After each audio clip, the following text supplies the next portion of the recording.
Hello friends, कैसे हैं आप सभी। इस सेशन में आप सभी का हार्दिक स्वागत है। देखिए, आर्टिकल के ऊपर जो हमारी क्लास हुई है, जो हमारी लास्ट क्लास हुई है, उसमें अभी कुछ बाकी रह गया है सीखने के लिए, तो उसी को हम आगे बढ़ाएंगे। और जीरो आर्टिकल क्या होता है, इसको कैसे हम यूज करते हैं, ये सब चीजें हम इस क्लास में आज सीखने वाले हैं। तो देखिए, उस क्लास में हमने किस टॉपिक पर लास्ट किया था, आर्टिकल द के बारे में बात कर रहे थे और हमने लिखा था कि द नंबर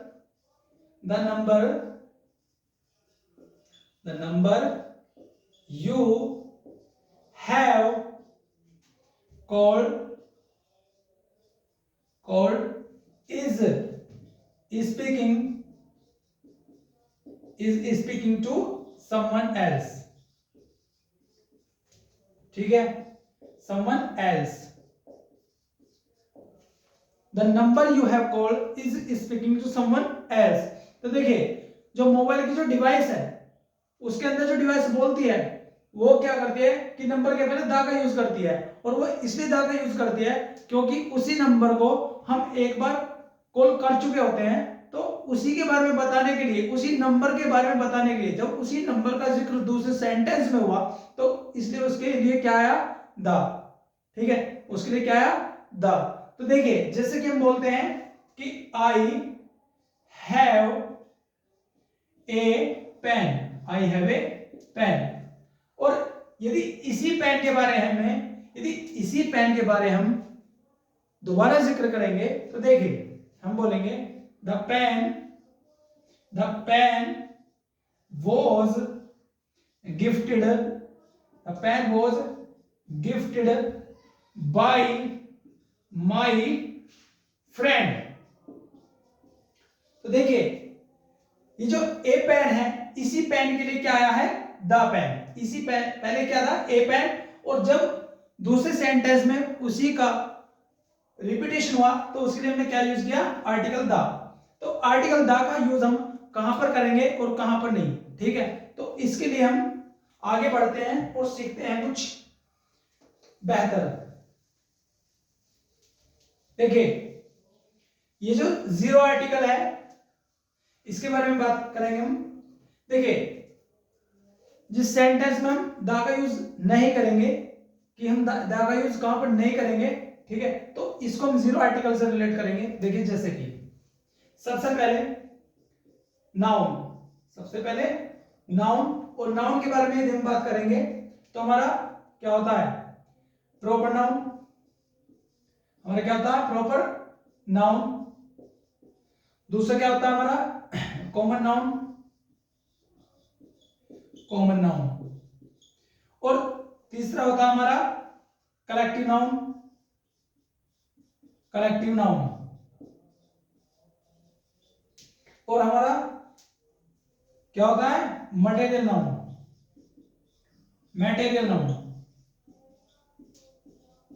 और जो होता है हमारा, होता है एब्स्ट्रैक्ट नाउन।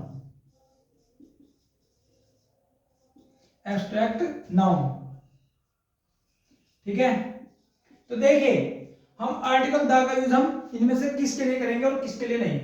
देखिए, सबसे पहली बात तो ये कि हम प्रॉपर नाउन के लिए द का यूज नहीं करेंगे। प्रॉपर नाउन के लिए हम द का यूज नहीं करेंगे। ठीक, दूसरी बात, हम मटेरियल नाउन के लिए भी हम द का यूज नहीं करेंगे। देखिए, मटेरियल नाउन के लिए भी हम द का यूज नहीं करेंगे, और एब्स्ट्रैक्ट नाउन के लिए भी हम द का यूज नहीं करेंगे। ठीक है, तो देखिए, 1 2 3, ये जो हमारे 3 नाउन है, इनके लिए हम आर्टिकल द का यूज नहीं करेंगे। जैसे कि प्रॉपर नाउन में क्या होता है, प्रॉपर नाउन में जैसे कि किसी व्यक्ति का नाम है, जैसे कि हम बोलते हैं द राम। तो देखिए, ये जो हमने लिखा है, ये गलत है। ये क्या है, गलत है। जैसे कि हम बोलते हैं द इंडिया। तो ये क्या हो जाएगा, ये सब क्या हो जाएगा भाई, ये क्या होगा, ये इनकरेक्ट होगा। क्या होगा, इनकरेक्ट होगा ये। ठीक है, तो हमें प्रॉपर नाउन के लिए हम द का यूज नहीं करेंगे, ठीक है। दूसरा, मटेरियल नाउन के लिए भी हम द का यूज नहीं करेंगे। देखिए जैसे कि मटेरियल नाउन के लिए भी हम द का यूज नहीं करेंगे। जैसे कि देखिए हमने बोला the gold is the gold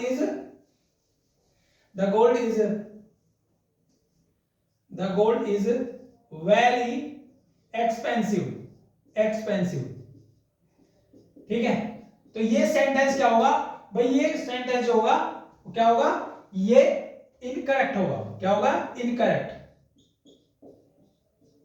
ये सेंटेंस क्या होगा, इनकरेक्ट होगा, क्योंकि इसके लिए हम द का यूज नहीं करेंगे। इसके लिए हम द का यूज नहीं करेंगे। हाँ, इसको हम तब यूज कर सकते हैं द, जब हम बोलेंगे कि देखिए द गोल्ड, देखिए यदि हम ऐसे बोले, अब ये सेंटेंस क्या है, अब ये सेंटेंस सही है, अब ये सेंटेंस सही है। यदि हम बोले, ये तब सही होगा यदि हम बोले कि द गोल्ड ऑफ अफ्रीका, ठीक है, द गोल्ड ऑफ अफ्रीका। अब ये सही है, क्योंकि अब हम क्या करें, अब हम अफ्रीका के गोल्ड के बारे में बात कर रहे हैं, ठीक है। अब हम अफ्रीका के गोल्ड के बारे में बात कर रहे हैं, ना कि सिर्फ गोल्ड के बारे में, ठीक है। उसको हम जोड़ रहे हैं किससे, अफ्रीका से। तो इसलिए हम आर्टिकल द का यूज गोल्ड के पहले नहीं करेंगे, लेकिन इस केस में हम आर्टिकल द का यूज करेंगे, ठीक है। वैसे ही और देखिए, जैसे कि एब्स्ट्रैक्ट नाउन है, तो आप ये नहीं लिखेंगे, द ऑनेस्टी, आप ये नहीं लिखेंगे भैया, द ऑनेस्टी, ठीक है। ये क्या हो जाएगा, इनकरेक्ट हो जाएगा। क्या हो जाएगा, इनकरेक्ट हो जाएगा। ये क्या हो जाएगा भाई, इनकरेक्ट हो जाएगा, ठीक है। आप ये नहीं लिखेंगे द विजडम, ये नहीं लिखेंगे आप, ये क्या है, गलत है, ठीक है। ये क्या है भाई, गलत है। आप ये लिख सकते हैं, इसमें भी एक्सेप्शन है, इसमें भी एक अपवाद है। आप ये लिख सकते हैं, जैसे कि आप ये लिख सकते हैं कि द विजडम ऑफ राम, ये लिख सकते हैं आप, द विजडम ऑफ राम, ठीक है। तो आप ऐसे तो यूज कर सकते हैं, लेकिन आप जो मैंने बताया कि एब्स्ट्रैक्ट नाउन के लिए आप डायरेक्ट जो है द का यूज नहीं कर सकते। एब्स्ट्रैक्ट नाउन के लिए आप द का यूज नहीं कर सकते, और मटेरियल नाउन के लिए भी, ठीक है। जैसे कि हम बोलते हैं, अभी एग्जांपल दिया था द राम, द मोहन, ठीक है, ये किसी कंट्री का नाम। हाँ, कंट्री के नाम के लिए आप ये भी यूज कर सकते हैं। देखिए जैसे कि आप ये भी यूज कर सकते हैं, जैसे कि द यूएसए, ठीक है, क्योंकि ये क्या है अपने आप में एक, ये क्या है, यूनाइटेड स्टेट्स ऑफ अमेरिका, ठीक है। ये एक संगठन है, ये कलेक्टिव के तौर पे यूज होता है, ये कलेक्टिव के तौर पे यूज होता है, इसलिए यहां पर हम द का यूज कर सकते हैं, ठीक है। तो इतना आया होगा। अब देखिए, जैसे कि हम बोलते हैं किसी गेम का नाम,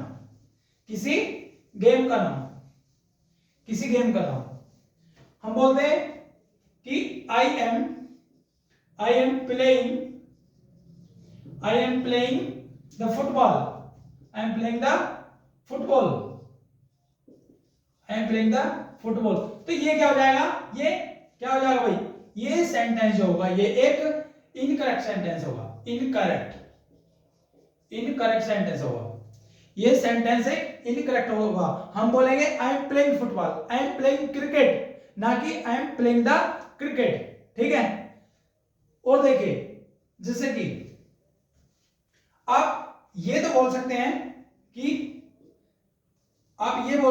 this is a red pen, ये तो बोल सकते हैं, ठीक है। लेकिन आप ये नहीं बोल सकते कि आई लाइक द रेड, ये नहीं बोलेंगे आप। I like the red. आप ये नहीं बोलेंगे, आप ये बोल सकते हैं this is a red pen, क्योंकि यहां पर रेड जो है, यहां पर जो रेड है ये किसके तौर पे यूज हो रहा है, ये एडजेक्टिव के तौर पे यूज हो रहा है, ठीक है, तो इसलिए ये बोल सकते हैं।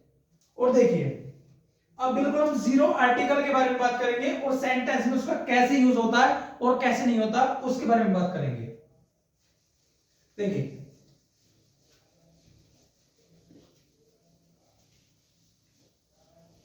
जिससे कि हम बोलते हैं सेंटेंस के थ्रू, एक बार चेक करते हैं कि सब कुछ सही चल रहा है नहीं। बेहतरीन। देखिए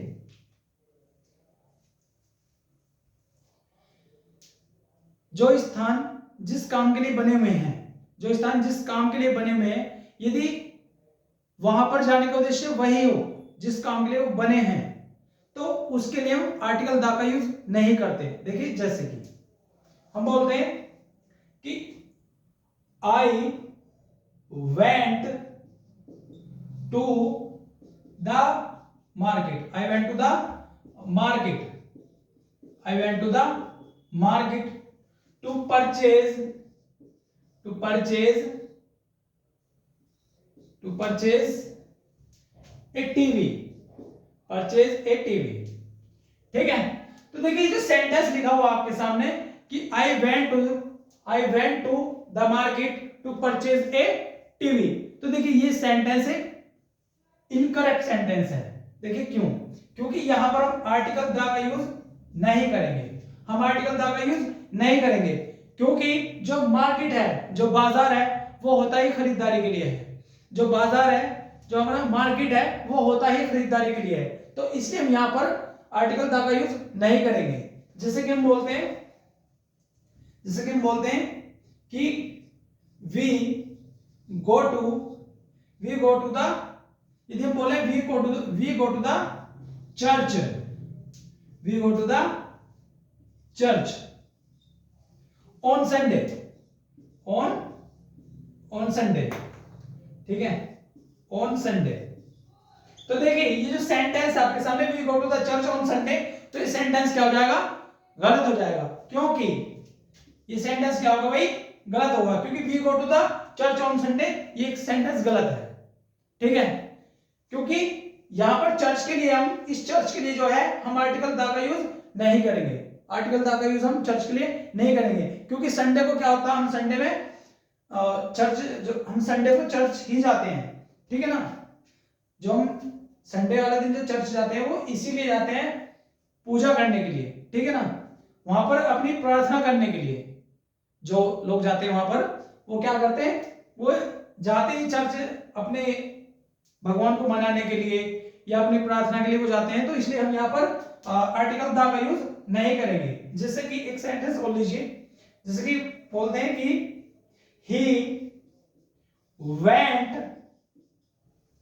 he went to the bed, he went to the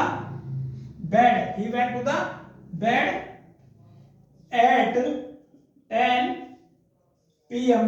at 10 p.m. yesterday, ठीक है। तो ये सेंटेंस जो होगा he went to the bed at 10 p.m. yesterday, ये सेंटेंस गलत होगा, क्योंकि क्या है यहाँ पर, आर्टिकल द है, ठीक है, आर्टिकल द है, क्योंकि जो हमारे स्थान जिस काम के लिए बने हो, ठीक है, और उसका उद्देश्य भी वही हो, हमारा जो काम है। देखिए यदि हम बाजार खरीदारी के लिए गए हैं, ठीक है ना, तो वहां पर जो हमारा पर्पज है, जो वहां पर जाने का जो पर्पज है, ठीक है, और हम उसी स्थान पर गए हैं, तो उसके लिए हम आर्टिकल द का यूज नहीं करते। He I went to the market to purchase a TV, ठीक है। तो यहां पर ये जो हम मार्केट जो जाते हैं वो हम किस लिए जाते हैं, हम जाती खरीदारी के लिए, हम शॉपिंग के लिए जाते हैं, तो इसलिए वहां पर हम आर्टिकल द का यूज नहीं करेंगे। जैसे कि हम स्कूल या कॉलेज जाते हैं, जैसे कि हम स्कूल या कॉलेज जाते हैं, तो वहां पर जाते हैं अपनी स्टडी के लिए, ठीक है, तो we go to the school या we go to the college for study, तो ये जो गो टू द स्कूल बोला है ये गलत हो जाएगा, हम गो टू स्कूल बोलेंगे, हम सीधा क्या बोलेंगे, गो टू स्कूल। ठीक है भाई, ऐसे बोलेंगे। हाँ, हम स्कूल को ऐसे तो बोल सकते हैं, देखिए जैसे कि हम ऐसे बोल सकते हैं, जैसे कि देखिए, जैसे कि the school is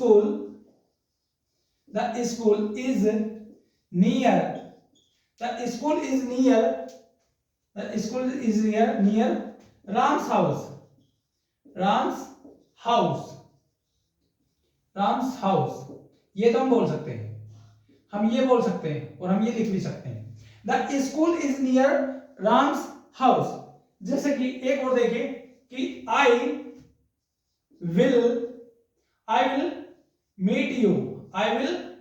meet you near the court, near the court, ये सेंटेंस भी सही है। I will meet you near the court, ये सेंटेंस ही है। लेकिन यदि कोर्ट जो ये जो हमारा कोर्ट जो वर्ड है, इसको हम यदि केवल इसलिए यूज करें, जैसे कि हम बोलते हैं कि किसी पर केस करने के लिए या किसी पर्पज के लिए हम कोर्ट का यूज करें, तो उस कोर्ट वर्ड से पहले हम द का यूज नहीं करेंगे। ठीक है, तो ये हमारा जीरो आर्टिकल होता है, ये हमारा जीरो आर्टिकल होता है। जैसे कि देखिए, जैसे कि हम बोलते हैं, और एक दो सेंटेंस देखिए इसमें, आप या तो नोट कर लीजिए या स्क्रीनशॉट ले लीजिए। ठीक है, एक बार देख लीजिए।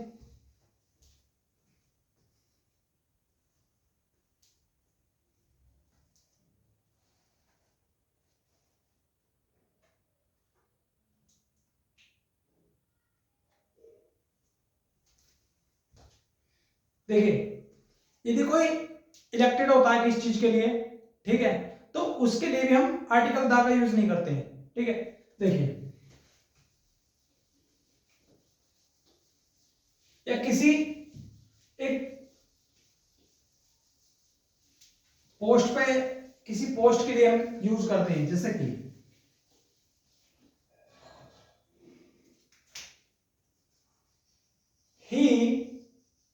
he was elected,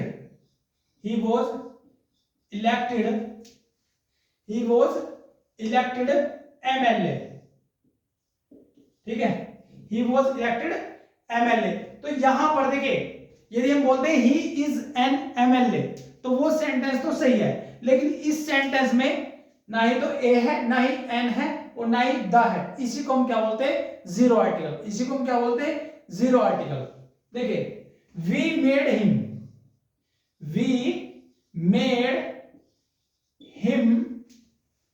monitor. देखिए, तो इसमें यदि हम बोले कि he was elected the MLA या we made him the monitor, तो ये सेंटेंस क्या हो जाएगा, गलत हो जाएगा। ठीक है, ये सेंटेंस क्या हो जाएगा भाई, गलत हो जाएगा। तो इसलिए ये सब क्या होते हैं, जीरो आर्टिकल होते हैं, जहां पर हम जिस सेंटेंस के अंदर हम किसी भी आर्टिकल का यूज नहीं कर सकते। ठीक है, तो ये कुछ ये हमारा टॉपिक रह गया था जीरो आर्टिकल का, जो हमने आपको बता दिया है। ठीक है, तो आज हम ज्यादा लॉन्ग क्लास नहीं करेंगे, इतने रखेंगे, और आप सीखिए बेहतर तरीके से। और जो भी प्रॉब्लम है, जो समझाने में कमी है या जो समझने में कमियां हैं, ठीक है, आप कमेंट बॉक्स में लिखिए और अपना प्यार और सपोर्ट ऐसे ही देते रहिए, क्योंकि काफी अच्छा रेस्पॉन्स मिल रहा है आपकी तरफ से। तो मिलते हैं हम अगली क्लास में, तब तक के लिए थैंक यू।